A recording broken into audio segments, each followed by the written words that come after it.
آپ نے بہت سے لوگوں کو دیکھا ہوگا کہ فرض نماز پڑھ لینے کے بعد سر پر ہاتھ رکھ کر کچھ پڑھتے ہیں.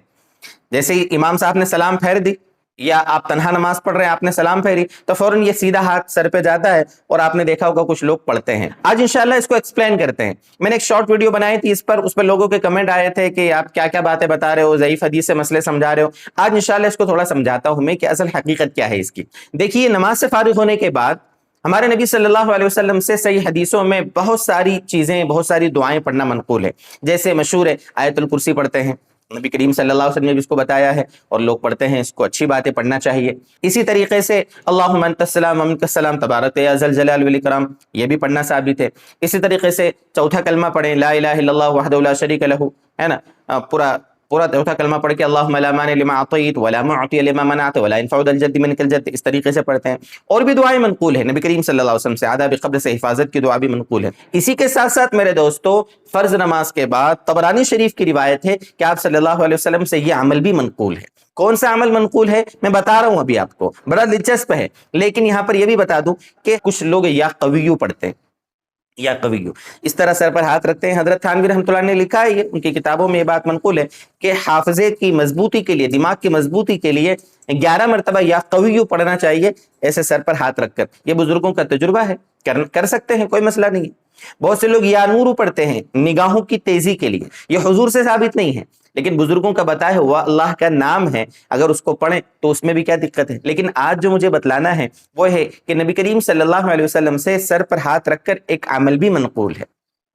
اگرچہ علماء نے اس روایت کو ضعیف کہا ہے, لیکن بہت سے علماء نے بہت سارے طرق کو ملا کر, یعنی اتنی ساری سندوں سے یہ روایت ثابت ہے کہ اس کو حسن لغیرہ کے درجے تک پہنچایا ہے. اور اگر چلو حسن لغیرہ نہ بھی ہو, اگر ضعیف بھی ہو تو ضعیف حدیثیں تو فضائل کے باب میں قابل عمل ہیں, یہ بھی اہل علم جانتے ہیں. آپ نیگیٹو بلا وجہ کمنٹ کرنے نہ آ جائے کہ ضعیف حدیث ہے, ضعیف حدیث, ضعیف حدیث ہے. نہیں میرے دوستو, حدیثیں ساری کی ساری صحیح نہیں ہوتی. بہت سی مرتبہ بہت سی عوارض کی وجہ سے حدیث میں ضعف پیدا ہو جاتا ہے. ہو سکتا ہو حدیث صحیح ہو لیکن کسی عارض کی وجہ سے اس کو محدثین نے ان کے اصول کے مطابق ضعیف کہہ دیا ہو. لیکن بہرحال ہم یہ عمل کر سکتے ہیں, قابل عمل ہے, ہمارا خود کا معمول ہے. بہت سارے بزرگوں کو دیکھا کہ وہ اس پر عمل کرتے ہیں, اس لیے ہم بھی اس روایت پر عمل کر سکتے ہیں.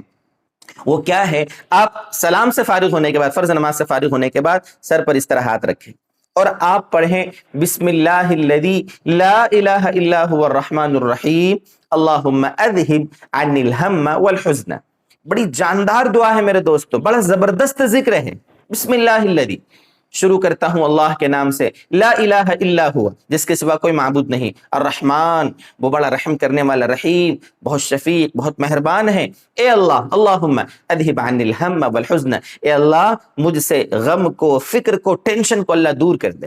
اب میرے دوستو کتنا جاندار ترجمہ ہے, کتنی بہترین یہ دعا ہے. اس لیے نماز کے بعد اس کا بھی ہم اہتمام کریں. جہاں ہم آیت الکرسی پڑھتے ہیں, جہاں ہم دوسری اللہ کے نبی سے ثابت دعائیں پڑھتے ہیں, چاہے کوئی یا قویو پڑھے یا نورو پڑھے, سب پر عمل کرنا جائز ہے. اس کے ساتھ ساتھ اس روایت پر بھی عمل کریں. بڑی شاندار چیزیں. اللہ کرے کہ میری باتیں آپ کو سمجھ میں آئی ہوں. اگر آپ کو سمجھ میں آئی ہیں اپنے دوستوں میں بھی اس کو شیئر کر دیں تاکہ ان تک بھی یہ بہترین دعا پہنچے اور وہ بھی فکر سے, غم سے, ٹینشن سے وہ بھی دور ہو جاویں. اللہ کرے کہ ان باتوں پر ہمارے لیے عمل کرنا آسان ہو جاوے.